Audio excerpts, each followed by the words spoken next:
Hello everyone, good morning. स्वागत है आपका मैट्रिक रिंग्स में। तो बेसिकली अपन ने प्रीवियस क्लास में सदिशों के बारे में जाना, अदिशों के बारे में जाना और सदिशों के कुछ प्रकारों के बारे में भी अपन ने जान लिया था। तो अभी अपन नेक्स्ट क्लास में बाकी अपने जो सदिशों के प्रकार बचे हुए हैं उनके बारे में स्टडी करते हैं। देन आफ्टर सदिशों के एंगल्स के बारे में भी स्टडी करेंगे। एंगल्स बिटवीन वेक्टर्स और सदिशों के बीच में जो कोण होते हैं उनके बारे में भी अपन स्टडी करेंगे। तो प्रीवियस क्लास में अपन ने यहाँ पे देख लिया था कि समांतर सदिश क्या होते हैं। एक बार वापस से बता देता हूँ समांतर सदिशों के बारे में। ऐसे सदिश जिनकी दिशा समान होती है, ऐसे सदिश जिनकी दिशा समान होती है समांतर सदिश कहलाते हैं। पैरेलल वेक्टर होते हैं। क्या होते हैं? Parallel vector. उनका परिमाण चाहे समान हो या ना हो, वो क्या होते हैं? आपस में समांतर सदिश होते हैं। लाइक ए वेक्टर, आपके पास में कोई वेक्टर है और इसी दिशा में कोई बी वेक्टर, आपके पास में कोई बी वेक्टर है, ठीक है, और इसी दिशा में कोई सी वेक्टर ऐसे है। तो यहाँ पे बेसिकली आपके पास में देखो ए वेक्टर जिसका परिमाण लेंथ पे डिपेंड करता है। क्या वेक्टर्स का परिमाण जितनी ज्यादा लेंथ होगी उसका परिमाण भी उतना ही ज्यादा होगा। तो यहाँ पे देखो इसकी लेंथ बी के मुकाबले कम है, कंपेरेटिवली बी इसकी लेंथ है वो लेस है। यहाँ पे बी की लेंथ ए के मुकाबले ज्यादा है और सी की लेंथ दोनों के मुकाबले कम है। तो यहाँ पे बात करके चले तो ये तीनों ही वेक्टर आपस में क्या होंगे? तीनों ही वेक्टर आपस में पैरेलल वेक्टर होंगे। हो सकता है इनका परिमाण समान हो या ना हो, उससे कोई भी फर्क नहीं पड़ेगा। ये आपस में क्या होंगे? तीनों वेक्टर आपस में समांतर सदिश होंगे। क्या होंगे? समांतर सदिश। अब यहाँ पे बेसिकली बात करके चलते हैं अपन नेक्स्ट अपना जो टॉपिक आएगा, इसी में जो नया प्रकार आएगा उसको अपन बोलेंगे प्रति समांतर सदिश। प्रति समांतर सदिश, इंग्लिश में इसको बोलते हैं anti parallel vectors. Anti parallel vectors. तो बेसिकली अपन बात करके चले एंटी पैरेलल वेक्टर्स की। पहले अपन ने समांतर सदिशों के बारे में बात करा था, अब अपन बात करें प्रति समांतर सदिशों के बारे में। नाम से ही पता चल रहा है प्रति समांतर मतलब समांतर का जस्ट उल्टा, समांतर का जस्ट उल्टा। तो यहाँ पे बात करके चले तो कोई दो सदिश, ऐसे सदिश जिनकी दिशा क्या हो? विपरीत। जिनकी दिशा विपरीत हो वो प्रति समांतर सदिश कहलाते हैं। ऐसे सदिश जिनकी दिशा आपस में विपरीत हो, आपस में विपरीत हो, प्रति समांतर सदिश कहलाते हैं। प्रति समांतर सदिश कहलाते हैं। यहां पे बेसिकली बात करके चले तो प्रति समांतर सदिशों के बीच में लिखते हैं अपन प्रति समांतर सदिशों के मध्य हमेशा 180 डिग्री का कोण होता है। प्रति समांतर सदिशों के बीच में हमेशा क्या होता है? 180 डिग्री का कोण होता है। यहाँ पे ये सदिशों की दिशा क्या होती है? विपरीत होती है, आपस में उल्टी दिशा होती है। लाइक बात करके चले अपन यहाँ पे, ये आपके पास में कोई ए सदिश है, डायग्राम भी बना लेना साथ ही साथ में, और ये आपके पास में कोई बी सदिश है। तो दोनों ए और बी आपस में क्या होंगे? प्रति समांतर सदिश होंगे। तो यहाँ पे आप इसको उदाहरण टाइप में लिख लेना और आप लिख दोगे नीचे कि ए सदिश तथा बी सदिश आपस में प्रति समांतर सदिश होते हैं। प्रति समांतर सदिश होते हैं। तो ये सारी चीजें लिख लोगे। यहाँ पे मैंने एक टॉपिक कल भी मैंने बताया था समांतर सदिशों में कि समांतर सदिशों के बीच में कोण 0 डिग्री का होता है, प्रति समांतर सदिशों के बीच में कोण 180 डिग्री का कोण होता है। तो सदिशों के बीच में कोण आपको नहीं बताया है अभी, तो सदिशों के बीच में जो कोण अपन यहाँ पे ज्ञात करेंगे वो सदिशों के प्रकार के बाद में ही अपन वो वाला नेक्स्ट टॉपिक अपना है। तो यहाँ पे नेक्स्ट प्रकार आता है इनका, और वो आता है आपके पास में समान सदिश। समान सदिश इनको अपन इंग्लिश में क्या बोलते हैं? Equal vectors. Equal vectors. अब देखो प्रति समांतर सदिशों में अपन ने एक चीज और बताना भूल गया मैं आपको। बेसिकली यहाँ पे प्रति समांतर सदिशों में दिशा विपरीत होनी चाहिए। क्या होनी चाहिए? दिशा विपरीत होनी चाहिए। चाहे आपके पास में इनका परिमाण कुछ भी हो, उससे कोई फर्क नहीं पड़ेगा। परिमाण हो सकता है समान हो या फिर हो सकता है असमान हो। समान हो भी सकता है और नहीं भी हो सकता, उससे प्रति समांतर सदिशों पे कोई भी फर्क नहीं होगा। वो आपस में क्या होंगे? प्रति समांतर सदिश ही होंगे। इनके लिए एक नेसेसरी कंडीशन यही होती है कि इनकी दिशा आपस में क्या हो? विपरीत हो। दिशा आपस में क्या हो? विपरीत हो। लाइक बात करके चलें, कोई ए सदिश है, वो नॉर्थ डायरेक्शन में जा रहा है, उत्तर दिशा में जा रहा है, तो आपके पास में कोई बी सदिश दक्षिण दिशा में जाना चाहिए, तब जाके आपस में क्या होंगे?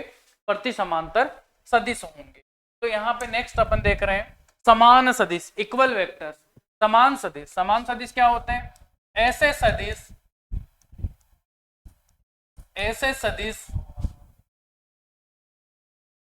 जिनकी दिशा तथा परिमाण दोनों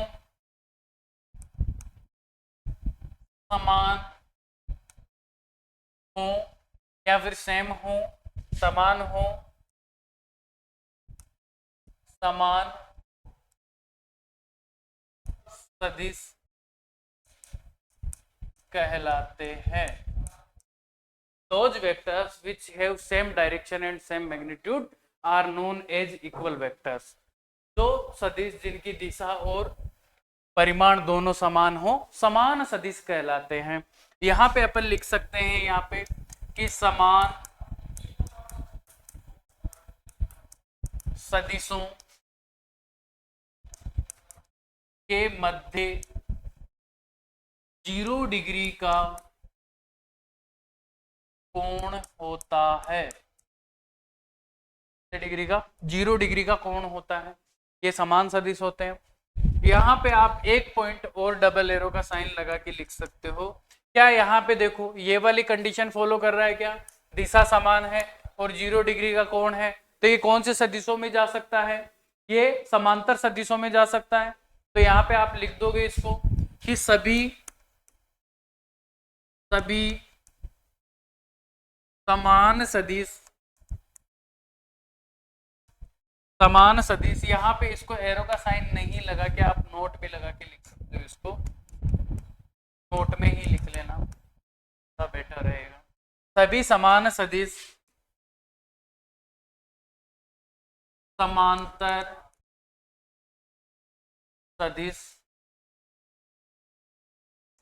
होते हैं, जबकि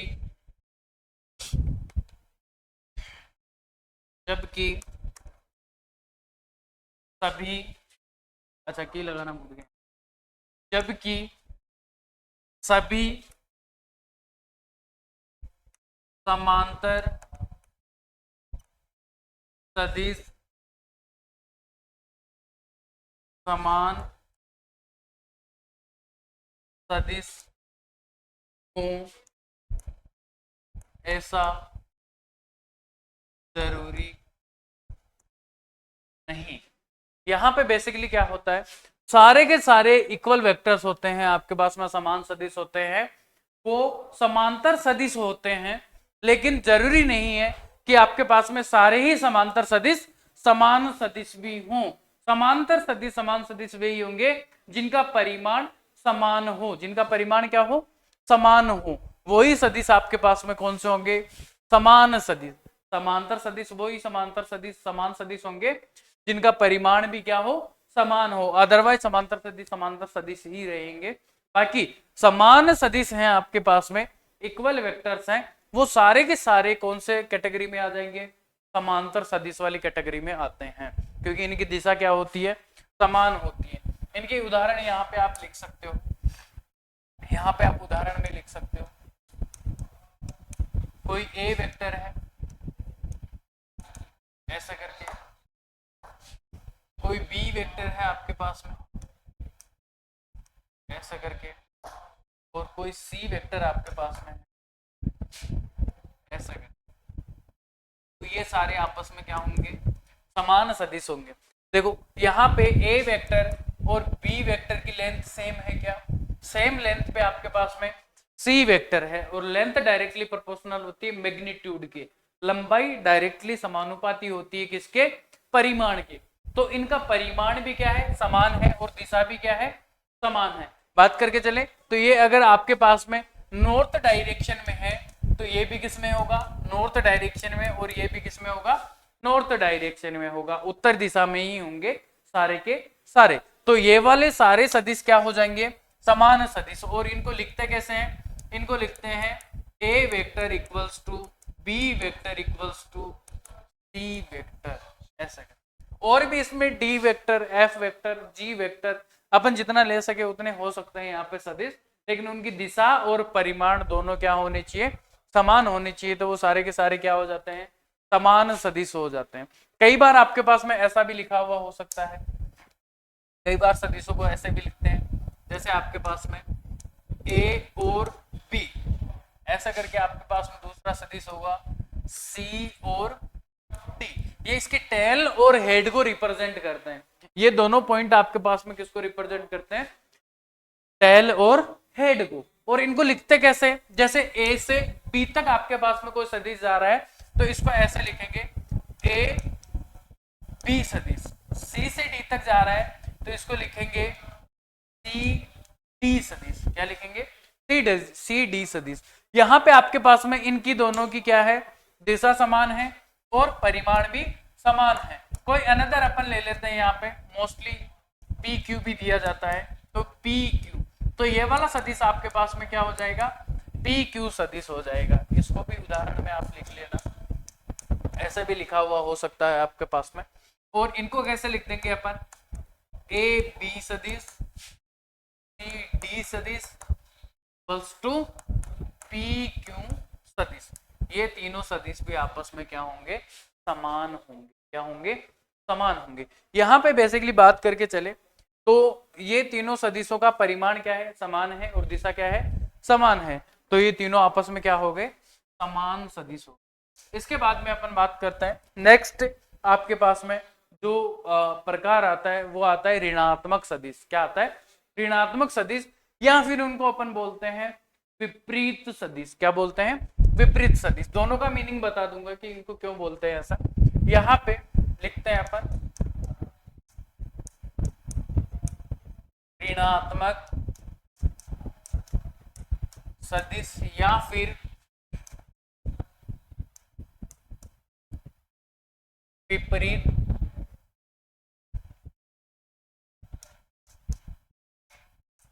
सदिश भी बोलते हैं। इनको नेगेटिव या फिर ऑपोजिट वेक्टर्स भी बोलते हैं। नेगेटिव या फिर अपोजिट वेक्टर्स भी इनको बोलते हैं। ऐसा क्यों बोलते हैं, पहले एक बार इसकी परिभाषा जान लेते हैं, फिर उसके बाद में बताता हूँ।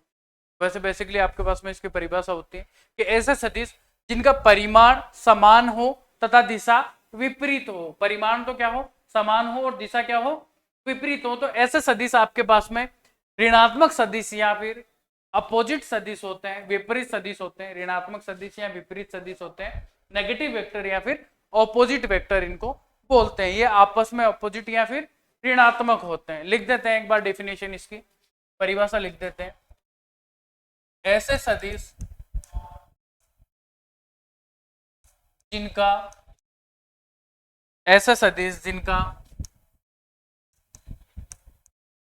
परिमाण समान तथा दिशा विपरीत हो, ऐसे सदिश जिनका परिमाण समान तथा दिशा विपरीत हो ऋणात्मक सदिश कहलाते हैं। ऋणात्मक सदिश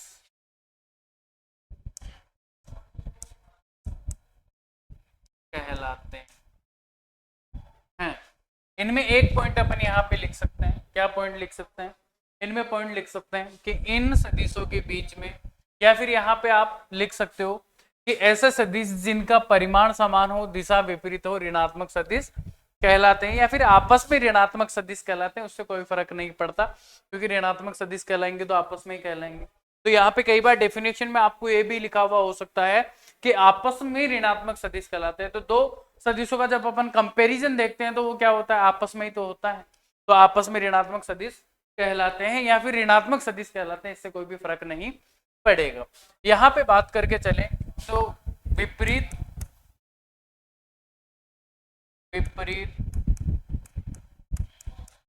सदिशों के मध्य हमेशा 180 डिग्री का कोण होता है। कितने डिग्री का कोण होता है? 180 डिग्री का कोण होता है। विपरीत सदिशों के बीच में हमेशा 180 डिग्री का कोण होगा। यहाँ पे दो कंडीशन आपको देखने की मिलेगी, दिशा विपरीत और 180 डिग्री का कोण। कौन से सदिशों में हुआ करता था? प्रति समांतर सदिशों में। अभी अपन ने देखा था, ये देखो, ये वाले सदिश आपके पास में समान सदिश, ये वाले प्रति समांतर सदिश। देखो प्रति समांतर सदिशों में क्या थे? जिनकी दिशा आपस में विपरीत हो, जिनकी दिशा क्या हो? आपस में विपरीत हो, और इनके मध्य कोण कितना है?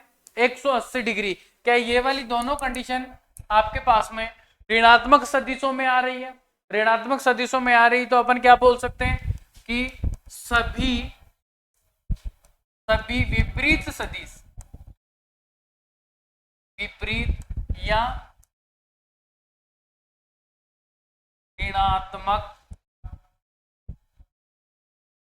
सदिश, विपरीत या ऋणात्मक सदिश आपस में होंगे। कोई दो ही सदिशों का अपन कंपैरिजन देखेंगे, वो आपस में क्या होंगे? ऋणात्मक होंगे। तो यहां पे लिखोगे कि सभी विपरीत सदिश या फिर ऋणात्मक सदिश क्या होते हैं? प्रति समांतर सदिश होते हैं। जबकि यहां पे क्या है? परिमाण भी समान है, लेकिन प्रति समांतर सदिशों में परिमाण समान हो या ना हो उससे कोई भी फर्क नहीं पड़ता है। तो आप यहां पे लिख सकते हो कि जबकि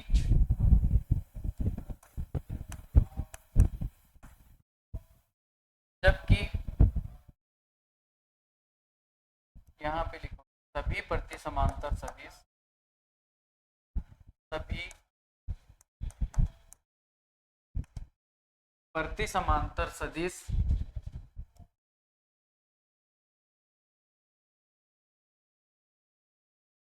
विपरीत सदिश हो ऐसा जरूरी नहीं, ऐसा जरूरी नहीं। इसी के आगे लिख लेना, जस्ट इसके आगे लिख लेना कि सभी विपरीत या फिर ऋणात्मक सदिश प्रति समांतर सदिश होते हैं, लेकिन सभी प्रति समांतर सदिश विपरीत सदिश हो ऐसा जरूरी नहीं है, ऐसा जरूरी नहीं है। यहां पे अपन उदाहरण ले लेते हैं, उदाहरण लिख लेते हैं। देखो ये आपके पास में कोई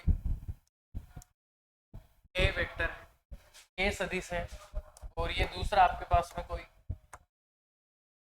बी सदिश है। इन दोनों की दिशा क्या है? विपरीत है। दिशा क्या है? विपरीत है। और इनका परिमाण क्या है? समान है। इनका परिमाण क्या है? समान है। तो आप इनको ऐसे लिख सकते हो, ए सदिश इक्वल्स टू माइनस बी सदिश। आप समझ में आए आपको कि अपन ऋणात्मक सदिश क्यों बोल रहे थे? जो विपरीत सदिश होते हैं उनको यहाँ पे माइनस करके भी अपन दर्शाते हैं। माइनस करते ही ये इसके इक्वल हो जाएंगे, तो आपके पास में इनको अपन क्या बोल देते हैं? ऋणात्मक सदिश बोल देते हैं। आपस में क्या होते हैं? ऋणात्मक सदिश। आपके पास में A vector equal to minus B vector भी लिखा हुआ हो सकता है और B vector equals to minus A vector भी लिखा हुआ हो सकता है। इससे आपको कंफ्यूज नहीं होना है। इससे आपको कोई भी कंफ्यूजन नहीं होना चाहिए। ए वेक्टर बी वेक्टर का ऋणात्मक सदिश है और बी वेक्टर ए वेक्टर का ऋणात्मक सदिश है। यहाँ पे दिशा विपरीत है और आपके पास में परिमाण समान है, तो ये आपस में क्या हो जाएंगी? ऋणात्मक सदिश या विपरीत सदिश। नेक्स्ट आपके पास में प्रकार आता है, नेक्स्ट प्रकार की बात करें तो वो आता है सह प्रारंभिक सदिश। सह प्रारंभिक सह प्रारंभिक सदिश या फिर सह प्रारंभ सदिश, इससे कोई फर्क नहीं पड़ेगा। सह प्रारंभिक बोलो या फिर सह प्रारंभ सदिश बोलो। इंग्लिश में क्या बोलते हैं इनको? को इनिशियल वेक्टर्स। क्या बोलते हैं? को इनिशियल वेक्टर। सह प्रारंभिक सदिश। तो सह प्रारंभिक सदिश क्या होंगे? देखो नाम में इसका डेफिनेशन छुपी हुई है, सह प्रारंभिक। सह प्रारंभिक का मीन क्या हुआ? ऐसे सदिश, ऐसे सदिश जो एक ही बिंदु से प्रारंभ होते हैं, सह प्रारंभिक सदिश कहलाते हैं। सदिश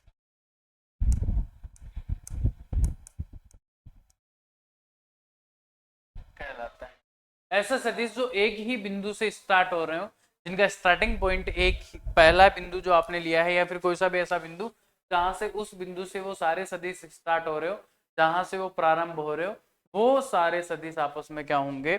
सह प्रारंभिक सदिश। यहाँ पे देखो ये आपके पास में ए सदिश है, ये आपके पास में कोई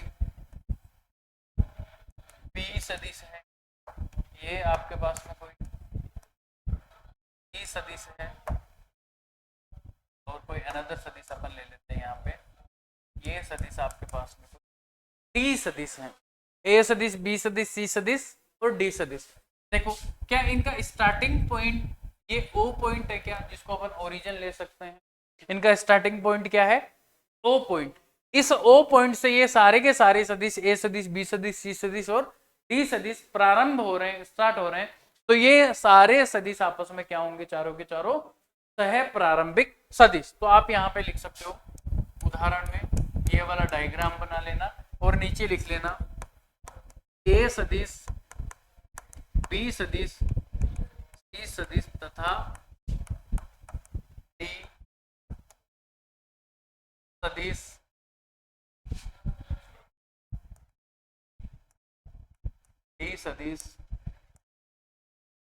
आपस में सह प्रारंभिक सदिश है। सारे के सारे चारों सदिश आपस में क्या होंगे? सह प्रारंभिक सदिश होंगे। यहाँ पे आपके पास में जरूरी नहीं कि एक हो, सॉरी मिनिमम आपके पास में दो सदिश तो होने चाहिए जो सह प्रारंभिक सदिश होंगे, क्योंकि एक सदिश तो एक ही पॉइंट से स्टार्ट हो रहा है, किसके सामने? वो सह प्रारंभिक होगा। तो 2 सदिश तो मिनिमम होनी चाहिए सह प्रारंभिक सदिश होने के लिए। बाकी यहाँ पे कितने भी सदिश एक बिंदु से स्टार्ट हो सकते हैं, उससे कोई भी फर्क नहीं होगा, वो आपस में क्या होंगे, सह प्रारंभिक सदिश होंगे। नेक्स्ट आपके पास में आता है इसी का सह प्रारंभिक सदिश अपन ने पढ़ा, तो अगला क्या पढ़ेंगे, सह अंतिम सदिश। सह अंतिम सदिश, इनको क्या बोलते हैं, को टर्मिनेट वेक्टर्स। वो टर्मिनेट वेक्टर्स मतलब एक ही पॉइंट पे टर्मिनेट हो रहे हो, एक ही पॉइंट पे जिनका अंत हो रहा हो। ये देखो, ये नाम में ही पता चल रहा है अपने को, सह अंतिम मतलब सारे के सारे एक ही जगह पे जिनका अंत हो रहा हो, जो एक ही जगह पे जाके रुक रहे हो, वो वाले सदिश क्या होंगे, सह अंतिम सदिश होंगे। सह अंतिम सदिश, तो यहाँ पे आप लिख दोगे ऐसे सदिश इनका अंतिम बिंदु समान हो सह अंतिम सदिश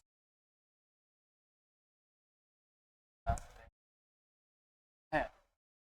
सारे के सारे सदिश ऐसे सदिश तो एक ही बिंदु पर अंतिम बिंदु उसका एक ही हो, या फिर एक ही बिंदु पर जिनका अंत हो रहा हो, वो सारे के सारे सदिश क्या होंगे, सह अंतिम सदिश। उदाहरण के लिए आप यहाँ पे लिख लोगे, उदाहरण के लिए यहाँ पे जैसे अपन ने सह प्रारंभिक सदिशों में देखा था कि इनका जो टेल है, कि जो पूंछ है, वो एक बिंदु पे सिमटी हुई है, या फिर एक ही बिंदु से इनकी पूंछ दिख रही है आपको। यहाँ पे जो सह अंतिम सदिश होंगे उनमें आपको सभी के सभी जो सदिश होंगे उनका जो हेड होगा वो एक ही बिंदु पर होगा। ऐसा कर, ये बी सदिश, ये कोई सी, आपके पास में कोई बी सदिश होगी, ये आपके पास में कोई ई सदिश हो गया। तो ये सारे के सारे सदिश इसी पॉइंट पे क्या हो रहे हैं, टर्मिनेट हो रहे हैं। इनका एरो का साइन अच्छे से बना लेना, ये पॉइंट डालने पे आपको एरो का साइन नहीं दिख रहा होगा, बाकी यहाँ पे सभी का एरो का साइन इसी पॉइंट पे है। और इस पॉइंट को आप यहाँ पे ओ पॉइंट लिख सकते हैं, ओरिजिन लिख सकते हैं, पॉइंट कुछ भी लिख सकते हैं, उससे कोई भी फर्क नहीं पड़ेगा। तो यहाँ पे आप लिख देंगे कि ए सदिश, बी सदिश, सी सदिश तथा डी सदिश, अच्छा ई सदिश भी तो है, यहाँ पे आप लिख दोगे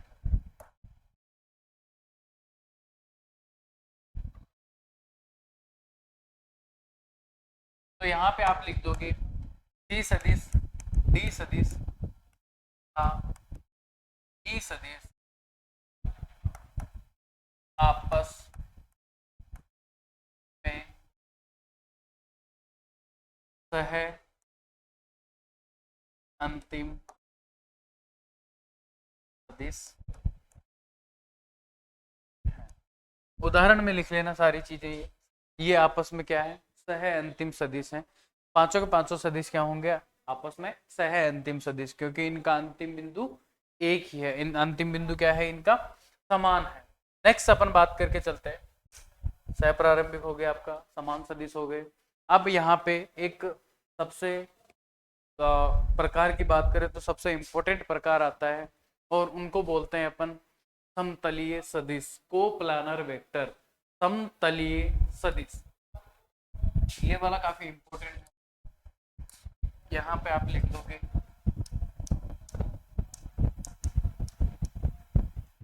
समतलीय सदिश। इंग्लिश में क्या बोलते हैं इनको, इंग्लिश में बोलते हैं इनको कोप्लानर।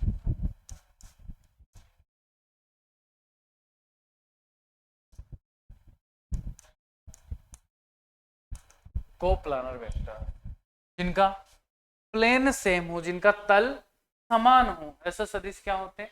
समतलीय सदिश होते हैं। यहाँ पे ना तो दिशा का मतलब है, यहाँ पे ना तो परिमाण का मतलब है, यहाँ पे ओनली क्या बोल रहा है? ये बोल रहा है कि यहाँ पे आपके पास में ये सदिश कौन से हैं? जिनका तल समान हो, जिनका तल क्या हो? समान हो। तो यहाँ पे आप लिख सकते हो, परिभाषा में लिख देना, ऐसे सदिश, ऐसे सदिश तो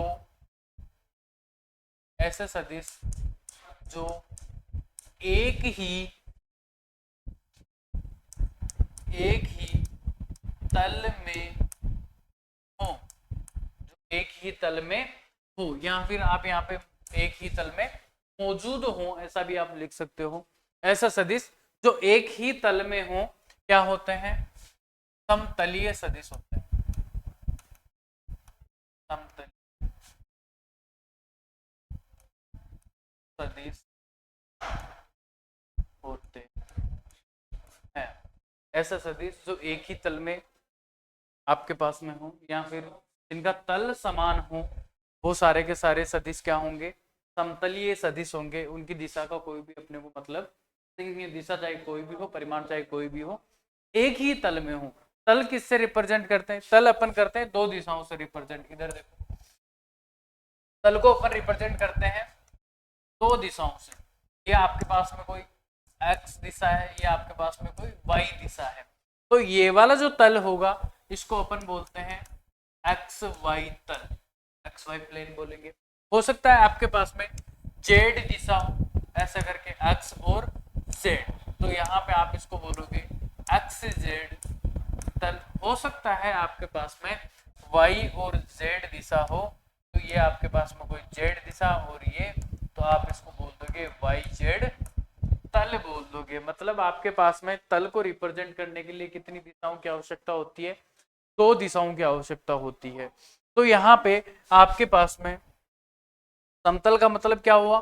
जिनको दो दिशाओं से अपन रिप्रेजेंट कर सकते हैं, या फिर आपके पास में 2D ज्योमेट्री के अंदर आपके पास में सारे के सारे सदिश हों, या फिर 2D में आपके पास में सदिश होंगे, वो सारे के सारे क्या होंगे? समतलीय सदिश होंगे। मतलब दो दिशाओं में जो भी सदिश होंगे, फिक्स दो दिशाओं में, तो वो वाले सदिश आपके पास में समतलीय सदिश होंगे।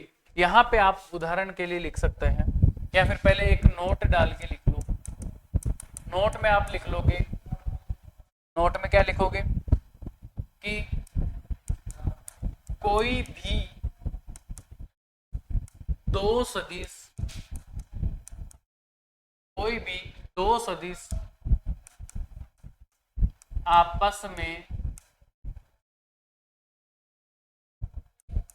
हमेशा, कोई भी दो सदिश आपस में हमेशा समतलीय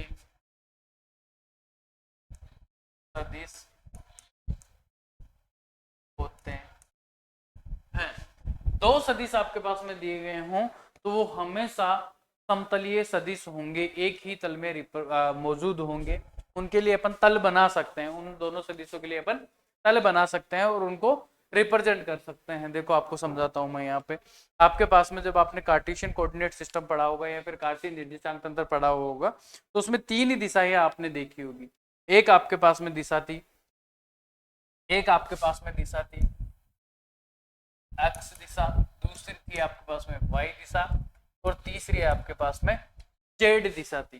तो यहाँ पे बेसिकली बात करके चलें तो ऐसा करके आपके पास में ये जेड वाली जो दिशा है वो प्लेन के बाहर है। जो आपके पास में ये एक्स वाई प्लेन है, इस एक्स वाई प्लेन के बाहर की तरफ है, तो ये 3D में है। तो इसको 3D में दिखाने के लिए अपने क्या करा है? इंक्लाइन कर दिया, मतलब थोड़ा तिरछा करके दिखा दिया। तो ऐसा करके आपके पास में समतल होगा कोई। ये आपके पास में अपन ने मान लिया कि जो ब्लैक मार्कर है ये एक्स है, जो यहाँ पे आपके पास में रेड मार्कर है वो वाई है, और ये वाली जो आपके पास में डायरेक्शन है वो आपके पास में जेड डायरेक्शन है। तो अपन यहाँ पे देख सकते हैं कि जो ये वाला जो तल है, इस तल को अपन एक्स वाई तल बोल देंगे। ये वाला जो तल है इसको अपन एक्स जेड तल बोल देंगे, और ये वाला जो तल है आपके पास में इसको अपन वाई जेड तल बोल देंगे।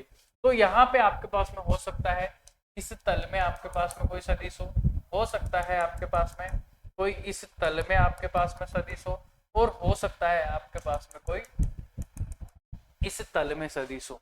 ये वाला आपके पास में एक्स वाई तल होता है, ये वाला आपके पास में एक्स जेड तल होता है, और ये वाला आपके पास में वाई जेड तल होता है। तो यहाँ पे आपस में दो सदिश आपस में हमेशा क्या होंगे, समतलीय सदिश होंगे। उदाहरण के लिए लिख लो, यहाँ पे उदाहरण के लिए लिख लो,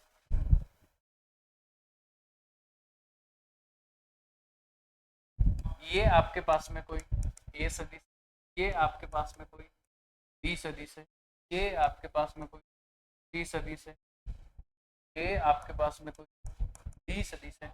या फिर उदाहरण को आप नेक्स्ट पेज में कर लो,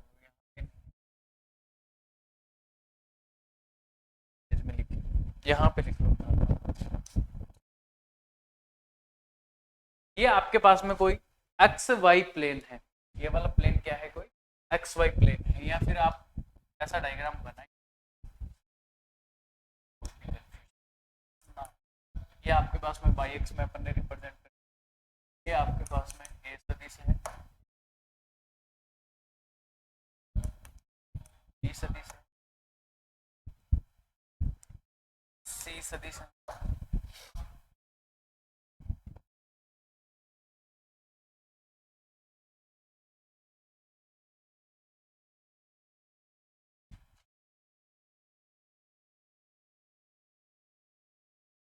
देखो इनके सभी के परिमाण क्या है, अलग अलग हैं, और इनकी दिशाएं भी सभी की क्या है, अलग अलग हैं। लेकिन ये कौन से तल में है, एक्स वाई तल में है। कौन से में है, एक्स वाई तल में है। तो सारे के सारे सदिश आपस में क्या होंगे, समतलीय सदिश होंगे। तो आप यहाँ पे लिख सकते हो, क्या लिख सकते हो आप यहाँ पे, ए सदिश, बी सदिश, सी सदिश, डी सदिश तथा ई सदिश आपस में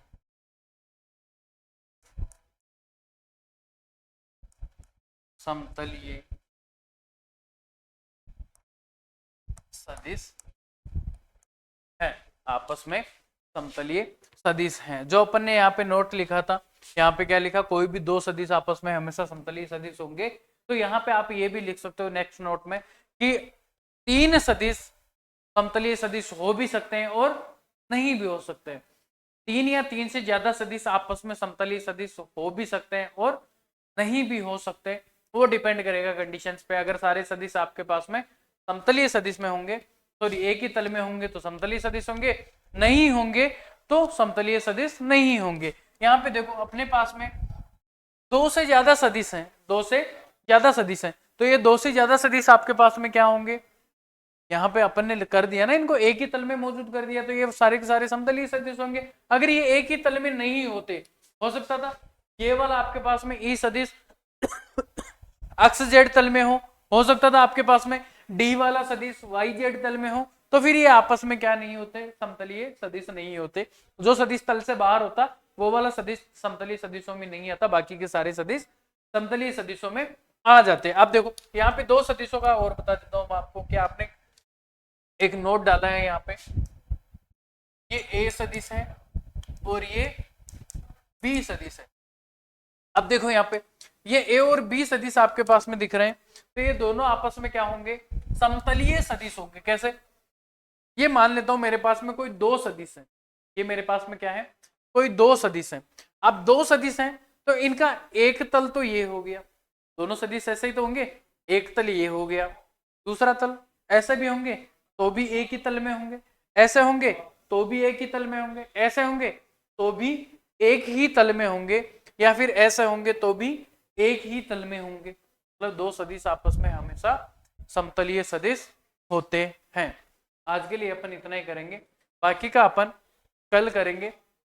कल बाकी के जितने भी अपने प्रकार बचे हुए हैं वो सारे के सारे अपन कंप्लीट करके फिर सदिशों के बीच में कोण के बारे में जानेंगे। ठीक है, बाकी अच्छे से पढ़ाई करो। जो भी आपके पास में डाउट आते हैं सारे आप क्लासरूम में पूछ सकते हो, या फिर आप ऑनलाइन कमेंट करके भी पूछ सकते हो, वहां पे आपको सारे आंसर्स दिए जाएंगे। और यहाँ पे बेसिकली बात करके चलें तो जो आपको डीपीपीज वगैरह दी जाती हैं उनको टाइमली सोल्व करो। जो डीपीपीज में डाउट आते हैं उनको सभी को टाइमली पूछते जाओ, साथ साथ में आपका बर्डन क्लियर करते जाओगे तो आपकी स्टडी अच्छे से चलती जाएगी, स्मूथ चलती जाएगी। आप बर्डन को धीरे धीरे बढ़ाते जाओगे तो आपके लिए ही प्रॉब्लम होगी। आज हो सकता है आपके 3 क्वेश्चन नहीं आ रहे हो, कल वो आपके पास में ऐड होके 6 क्वेश्चन हो जाएंगे, और वो परसों ऐड होके 9 क्वेश्चन हो जाएंगे, तो आपके पास में पूरी क्वेश्चंस की बुक हो जाएगी जो आपको नहीं आ रही होंगी। तो डेली का जो डाउट है डेली क्लियर कर लो, डेली के जो क्वेश्चन दिए जा रहे हैं वो डेली की डेली ही आप लोग कवर करो, ठीक है। बाकी का अच्छे से स्टडी करो, बाकी के कल के जो प्रकार हैं अपन जो नेक्स्ट सदिशों के प्रकार हैं वो कल पढ़ेंगे, और सदिशों के बीच में कोण भी अपन यहाँ पे जानेंगे, ठीक है।